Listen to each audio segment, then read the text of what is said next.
Hello guys, நம்ம எல்லாருக்குமே சாதிக்கணும், பெரிய ஆளாகணும், லைஃப்ல நல்லா இருக்கணும், இப்படி நிறைய ஆசைகள் இருக்கும். ஆனா அந்த ஆசையை ரியாலிட்டியா மாத்துறதுக்கு வழி தெரியாம மற்றவங்களையே டிபெண்ட் பண்ணிக்கிட்டு இருக்கோம். யாராவது ஒருத்தவங்க ஷார்ட்கட் சொல்லுவாங்களா, ஏதாவது ஒரு மேஜிக் ஃபார்முலா இருக்குமா, நம்ம லைஃப்ல ஒரு சேஞ்சஸ் வந்துடாதா அப்படின்னு வெளியே தான் தேடிக்கிட்டு இருக்கோம். ஆனா ஒரு சின்ன சீக்ரெட் சொல்லிட்டா, நம்ம வாழ்க்கையை மாத்துறது ரொம்ப ரொம்ப ஈஸி தான். அதாவது நம்ம பழக்கங்களை மாத்தினாலே நம்ம வாழ்க்கையை மாற்ற முடியும். உதாரணமா, இப்போ ஒரு நாட்டுல இருந்து இன்னொரு நாட்டுக்கு ஒரு ஏரோப்ளைன் போகுதுன்னு வைங்க. அது போகக்கூடிய டைரக்ஷன்ல ஒரு சின்ன மாற்றம் ஏற்பட்டாலே அது போக வேண்டிய இடத்துக்கு போகாம வேறொரு இடத்துக்கு போயிடும் இல்லையா?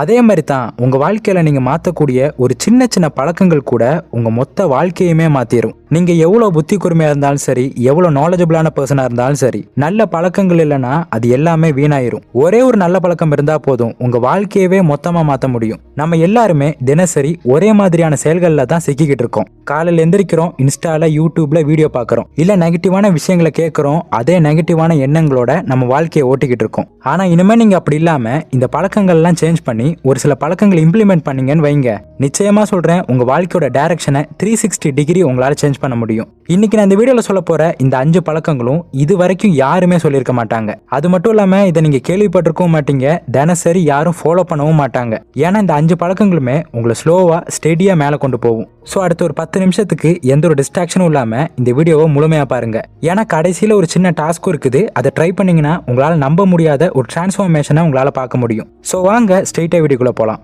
முதலாவது பழக்கம், நம்ம செய்ய வேண்டிய விஷயங்களை நாளைக்கு பார்த்துக்கலாம் தள்ளி போடுறதை விட அதை இன்னைக்கே கட்டுப்படுத்துங்க. நம்ம நிறைய நேரங்கள்ல நம்ம செய்ய வேண்டிய வேலைகளை நாளைக்கு பண்ணிக்கலாம், அப்புறம் பார்த்துக்கலாம் அப்படின்னு நம்ம விட்டுறோம். ஆனா அப்பயாவது நம்ம பண்றோமா அப்படின்னு கேட்டா கண்டிப்பா கிடையாது. இந்த நாளைக்கு நாளான்றைக்கு அப்படிங்கிறது நம்ம கையில இல்ல, நம்ம கையில இருக்கிறது இன்னைக்கு மட்டும்தான். ஆனா நிறைய பேர் என்ன பண்றாங்கன்னா, நாளைக்கு நம்பிக்கிட்டு இருக்காங்க. நாளைக்கு நான் இந்த பழக்கத்தை ஆரம்பிக்கிறேன், நாளைக்கு நான் ஜிம்முக்கு போறேன், நாளைக்கு நான் புக் ரீட் பண்றேன் அப்படின்னு அப்படியே விட்டுறோம். இதுக்கு பதிலா நம்ம என்ன பண்ணலாம், நாளைக்கு நம்ம என்னென்ன பண்ணணுமோ அது இன்னைக்கே கட்டுப்படுத்தணும். அதுக்கான ஒரு சிம்பிளான வழிதான், நாளைக்கு நீங்க என்ன பண்ண போறீங்களோ அதை இன்னைக்கே பிளான் பண்ணுங்க. அதாவது இன்னைக்கு நைட்டுக்குள்ள ஒரு சின்ன டு டு லிஸ்ட் எழுதுங்க. நாளைக்கு உங்க டைமை எதுக்காக செலவு பண்ண போறீங்க, உங்க எனர்ஜி எல்லாம் எங்க போக போகுது, எதுக்காக முக்கியத்துவம் கொடுக்க போறீங்க அப்படிங்கறத கிளியரா பிளான் பண்ணுங்க.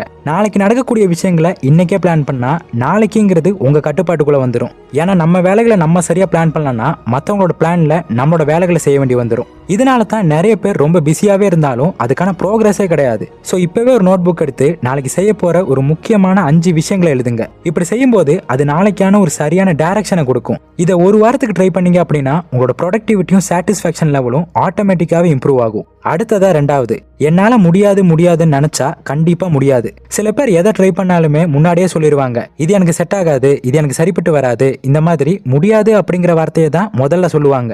இப்படி சொல்றதுக்கான காரணம் என்ன, அவங்க மனசுங்கிறது ரொம்ப சின்னதா இருக்கு. அவங்க கிட்ட இருக்கக்கூடிய பிரச்சனையை பெருசா பாக்குறாங்க, அவங்களோட கனவுகளை ரொம்ப சின்னதா பாக்குறாங்க. ஆனா உண்மையா சொல்லணும்னா உங்களால முடியாதது இந்த உலகத்துல எதுவுமே கிடையாது. நீங்க ஒரு விஷயத்த முழுமையா நம்பினீங்கன்னா அது எப்படியாவது உங்களால அடைய முடியும். ஆனா இங்க பிரச்சனை என்னன்னா அது உங்களால நம்ப முடியறது இல்ல. சோ அதுக்காகத்தான் பாசிட்டிவ் செல்ஃப் டாக் அப்படிங்கிறது ரொம்ப முக்கியம். இது ரொம்ப பெரிய விஷயம்லாம் கிடையாது. ஒவ்வொரு நாள் காலையில எழுந்ததும் ஒரு 2 நிமிஷம் இதுக்காக டைம் ஸ்பெண்ட் பண்ணுங்க. அப்படியே கண்ணை மூடிட்டு நம்ம மேல நம்பிக்கை வச்சு ஒரு சில அஃபர்மேஷன்ஸை சொல்லணும். நான் நல்லா இருக்கேன், நான் நல்லா இருக்க போறேன், நான் வளர்ந்துகிட்டு இருக்கேன், வளர போறேன், நான் எல்லாத்தையுமே கத்துக்குவேன், என்னால முடியாதது எதுவுமே கிடையாது. இந்த மாதிரி ஒரு 3 பாசிட்டிவான வார்த்தைகளை தினமும் உங்க மனசுக்குள்ளேயே சொல்லுங்க. இது உங்க மனசு நம்புதோ இல்லையோ நிச்சயமா அது ரியாலிட்டியா மாறும். ஏன்னா நம்ம சப்கான்சியஸ் மைண்டுங்கிறது ஒரு மாசான ஹீரோ. அவன் லாஜிக்கெல்லாம் பார்க்க மாட்டான், நம்ம எதை பேசுறோமோ அதை அப்படியே நம்புவான். ஆனா நம்ம என்ன பண்றோம்னா, நமக்கு எது வேணும்னு நினைக்கிறோமோ அதை யோசிக்க மாட்டேங்கிறோம், எதை வேணாமோ அதைத்தான் யோசிச்சுக்கிட்டு இருக்கோம். சோ நாளையில இருந்து இல்ல இன்னையில இருந்தே இந்த பழக்கத்தை ஆரம்பிங்க. கண்ணை மூடிட்டு தினமும் உங்க மேல நம்பிக்கை வச்சு ஒரு சில அஃபர்மேஷன்ஸை சொல்லுங்க. நிச்சயமா ஒரு வாரத்துக்குள்ளேயே அதுக்கான ரிசல்ட்ங்கிறது உங்க வாழ்க்கையில தெரிய ஆரம்பிக்கும். அடுத்ததா மூணாவது, நம்ம கண்ணுக்கு தெரியாதது கூட நம்ம நம்ப பழகணும். நம்ம எல்லாம் என்ன பண்றோம் தெரியுமா, கண்ணுக்கு எது தெரியுதோ அதைத்தான் நம்புறோம். பணம் கையில இருந்தாதான் பணக்காரன் நம்புறோம், வாய்ப்புகள் வந்தாதான் முயற்சி பண்றோம், ரிசல்ட் என்னங்கிறது தெரிஞ்சாதான் அந்த வேலையவே செய்யறோம். ஆனா வாழ்க்கையில சாதிக்கிற எல்லாருமே இதுக்கு ஆப்போசிட்டான ஒரு விஷயங்களை ஃபாலோ பண்றாங்க. அது வேற எதுவுமே கிடையாது, அதுதான் விஷுவலைசேஷன் அப்படிங்கிற பழக்கம். நீங்க இன்னும் கிடைக்காத ஒரு விஷயத்த அப்படியே உங்க மனசுக்குள்ள ஒரு வீடியோ மாதிரியே இமேஜின் பண்ணணும். நீங்க உங்க ட்ரீம் ஜாப்ல இருக்கிறதா இருக்கட்டும், பெரிய ஸ்டேஜ்ல பேசுறதா இருக்கட்டும், உங்க ஃபேமிலி கூட ஒரு நல்ல வாழ்க்கையை வாழ்றதா இருக்கட்டும், இது எதுவா இருந்தாலும் அப்படியே உங்க மைண்ட்ல ஒரு படம் மாதிரியே வாழணும். இதை நார்மலா பாக்குறதுக்கு இது ஒரு சைல்டிஷா தெரியலாம். ஆனா இந்த டெக்னிக்கை தான் பெரிய பெரிய சிஇஓஸ்ல இருந்து ஒலிம்பிக் அத்லெட்ஸ் வர எல்லாருமே யூஸ் பண்றாங்க. ஏன்னா நம்ம மனசு மட்டும் ஒரு விஷயத்த நம்ப ஆரம்பிச்சிருச்சுன்னா நம்ம உடம்புங்கிறது அதுக்கு ஏத்த மாதிரி ரியாக்ட் பண்ணும், அதுக்கு ஏத்த வேலைகளை செய்யும். அதனால தினமும் 5 நிமிஷம் அமைதியா இருக்கிற இடத்துல உட்காருங்க. உங்க கண்களை மூடி ஆல்ரெடி நீங்க சாதிச்ச மாதிரியே விஷுவலைஸ் பண்ணுங்க. அதுல எமோஷன், எக்ஸைட்மெண்ட் இது எல்லாத்தையுமே நீங்க மிக்ஸ் பண்ணணும். அது உண்மையாலுமே நீங்க அடைஞ்சா எப்படி ஃபீல் பண்ணுவீங்களோ அதை அப்படியே ஃபீல் பண்ணணும். இது ஒரு மேஜிக் எல்லாம் கிடையாது, இது ஒரு பழக்கம். இந்த பழக்கத்தை மட்டும் நீங்க டெய்லி ஃபாலோ பண்ணீங்கன்னா அந்த பழக்கமே உங்க வாழ்க்கையை மாத்திரும். அடுத்தது 4வது, நம்ம எப்பவுமே அடிக்கடி சொல்லிக்கிட்டு இருக்க ஒரு விஷயம் என்ன தெரியுமா? எனக்கு நேரம் இல்ல, எனக்கு சூழ்நிலை சரியில்லை, எனக்கு எந்த சப்போர்ட்டுமே கிடையாது, எனக்கு கீழே தள்ளிக்கிட்டு இருக்காங்க இப்படின்னு ரொம்ப அழகான ஒரு ரீசன் சொல்றோம்ல. ஆனா உண்மை என்ன தெரியுமா? நம்ம இப்படி சொல்றதால எந்த பிரயோஜனமும் கிடையாது. இந்த விஷயத்த நீங்க இப்படி பார்க்க ஆரம்பிங்க. நம்ம புலம்புறதுக்கு எப்பவுமே பெரிய அளவுல மூளை வேணும். ஆனா அதுவே அந்த விஷயத்த செய்யறதுக்கு ஒரு சின்ன முடிவே போதும். உங்ககிட்ட ஒரு ஐடியா இருக்குன்னு வைங்க, அதை 100 பேர்கிட்ட சொல்றதுக்கு பதிலா அதுக்கான ஒரு சின்ன ஆக்ஷன் எடுங்க. அந்த சின்ன ஆக்ஷன் எடுக்கும்போது அந்த ஐடியாக்கு நீங்க உயிர் கொடுக்குறீங்க. ஃபார் எக்ஸாம்பிளுக்கு நீங்க ஒரு யூடியூப் சேனல் ஆரம்பிக்கணும்னு நினைக்கிறீங்க. வீடியோ எப்படி எடிட் பண்றது, பேக்ரவுண்ட் எப்படி இருக்கணும், யாரெல்லாம் ஆல்ரெடி இருக்கிறாங்க, இப்படி பல விஷயங்களை நீங்க யோசிக்கிறீங்க. ஆனா இதுக்கு பதிலா ஒரு 2 நிமிஷம் வீடியோவை உங்க மொபைல் எடுத்து அதை நீங்க அப்லோட் பண்ணீங்கன்னா அதுதான் உங்களோட ஃபர்ஸ்ட் ஸ்டெப். வாழ்க்கையில பெரிய விஷயம் பண்ணணுங்கிற ஆசை எல்லாருக்குமே இருக்கு. ஆனா அதுக்கான முதல் சின்ன விஷயத்த செய்யக்கூடிய மனநிலைங்கிறது எல்லாருக்கிட்டையுமே கிடையாது. ஸோ நாளையில இருந்தே இந்த ஒரு பழக்கத்தை நீங்க கல்டிவேட் பண்ணுங்க. ஒரு நாளைக்கு குறைஞ்சபட்சம் ஒரு சின்ன ஆக்ஷனாவது எடுத்தாகணும். அது எதுவா வேணா இருக்கலாம். உங்களுக்கு எது உண்மையாவே வேணுமோ அதுக்கான ஆக்ஷன் எடுங்க. ஒவ்வொரு நாள் நீங்க எடுக்கக்கூடிய சின்ன ஸ்டெப் தான் நாளைக்கு உங்களை ஒரு மிகப்பெரிய பாதையில கொண்டு போய் நிறுத்தும். ஏன்னா வீழ்ந்தாலும் சரி நடந்தாலும் சரி, நடந்தவன் தான் நகர்வானே தவிர அதை பத்தி யோசிக்கிறவன் நகர மாட்டான். அடுத்து 5வது, தோல்வியை கூட ஒரு வெற்றியா பாருங்க. நம்ம வாழ்க்கையில பெரிய தடையா இருக்கிறது நம்மளோட தோல்வி கிடையாது, அந்த தோல்வியை நம்ம எப்படி பாக்குறோம் அப்படிங்கிறது தான் நம்மளோட தடையே. ஒரு தடவை தோத்துட்டா போதும், நான் அவ்வளவுதான், நான் தப்பானவன், என்னால முடியாது, நான் அன்லக்கி இப்படின்னு நிறைய விஷயங்களை நமக்குள்ளேயே சொல்லிக்கிறோம். அதனாலேயே நிறைய பேர் பாத்தீங்கன்னா பாதி வழியிலேயே விட்டுட்டு போயிடுறாங்க. ஆனா ஒரு உண்மையை சொல்றேன், தோல்விங்கிறது உங்க கண்ணுக்கு தெரியக்கூடிய ஒரு வெற்றி தான். ஏன்னா அது மட்டும்தான் நம்மளால என்னென்ன வேலைகளை செய்ய முடியல, எந்த மாதிரியான விஷயங்களை நம்ம இன்னும் பெட்டரா இம்ப்ரூவ் பண்ணிக்கணும் அப்படிங்கிறத சொல்லி கொடுக்கும். இப்போ உதாரணத்துக்கு நீங்க யூடியூப்ல ஒரு வீடியோ போடுறீங்க, அதுக்கு வியூஸ் வரல, லைக்ஸ் வரல, பெருசா ரீச் கிடைக்கலன்னு வைங்க.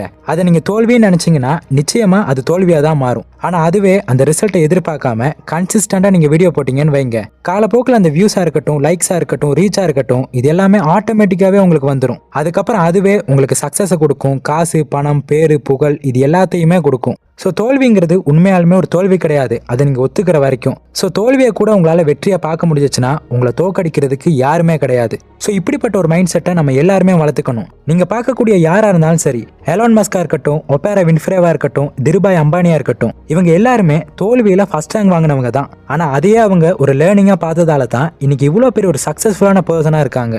ஸோ இனிமே உங்க வாழ்க்கையில ஒரு தோல்வி வந்தா கூட அதுல இருந்து என்ன கத்துக்கலாம் அப்படின்னு யோசிங்க. ஏன்னா இந்த உலகத்துல பதிலுக்கு இருக்கக்கூடிய பவரை விட சரியான கேள்விக்கு இருக்கக்கூடிய பவர் தான் ரொம்ப அதிகம். ஸோ சரியான கேள்வியை கேளுங்க, சரியான பதிலுங்கிறது நிச்சயமா உங்களுக்கு கிடைக்கும். இது வரைக்கும் பார்த்த இந்த 5 பழக்கங்களையும் தனித்தனியா பாத்தீங்கன்னா சின்ன விஷயங்கள் மாதிரி தான் தோணும். ஆனா இதெல்லாம் சேர்ந்துச்சுன்னு வைங்க, அது ஒரு சாதாரணமான மனுஷனை கூட எக்ஸ்ட்ராடினரியான மனுஷனா மாத்தும். ஸோ திரும்பவும் சொல்றேன், சக்சஸ் அடையிறதுக்கு மேஜிக் ஃபார்முலாலாம் கிடையாது. உங்களோட டிசிப்ளின், ஹார்ட் ஒர்க், உங்களோட பழக்கங்கள் இது 3மே சேர்ந்தா மட்டும்தான் உங்களால அந்த சக்சஸ் அடைய முடியும். ஸோ நாளைக்கு செய்ய வேண்டிய விஷயங்களை இன்னைக்கே பிளான் பண்ணுங்க. உங்க மேல நம்பிக்கை வச்சு முடியும்னு நம்புங்க. கண்ணுக்கு தெரியாத விஷயங்களை கூட கற்பனை பண்ணி அதை அடையிறதுக்காக முயற்சி பண்ணுங்க. சும்மா ஏதோ நினைச்சு புலம்பிக்கிட்டு இருக்காம அதுக்காக ஆக்ஷன் எடுக்க ஆரம்பிங்க. தோல்வியை கூட வெற்றியா பாருங்க, நிச்சயமா உங்களுக்கு தோல்வியே கிடையாது. ஸோ இந்த 5 விஷயங்களையுமே உங்க வாழ்க்கையில இன்னையிலேருந்தே ஃபாலோ பண்ணி பாருங்க. ஒரே வாரத்துக்குள்ள உங்க நம்பிக்கை மாறும், ஒரு மாசத்துக்குள்ள உங்க எண்ணங்கள் மாறும், ஒரு வருஷத்துக்குள்ள உங்க வாழ்க்கையே மாறும். ஸோ நம்ம சாதிக்க வேண்டிய விஷயம் எவ்வளோ பெருசாக இருந்தாலும் சரி, அதை ஆரம்பிக்கிறதுக்கு ஒரு நொடி போதும். அந்த ஒரு நொடி இந்த நொடியாக இருக்கட்டும். ஸோ இந்த வீடியோ பிடிச்சிருந்தா லைக் பண்ணுங்க, உங்கள் ஃப்ரெண்ட்ஸ் அண்ட் ஃபேமிலி மெம்பர்ஸுக்கு ஷேர் பண்ணுங்க. அடுத்ததான் நான் எந்த வீடியோ போகணும்னு நினைக்கிறீங்கிறத மறக்காம கமெண்ட் பண்ணுங்க. ஸோ இன்னொரு இதே மாதிரியான ஒரு யூஸ்ஃபுல்லான இன்ஃபர்மேஷனோட உங்களை வந்து பார்க்குறேன். தேங்க்ஸ் ஃபார் வாட்சிங்.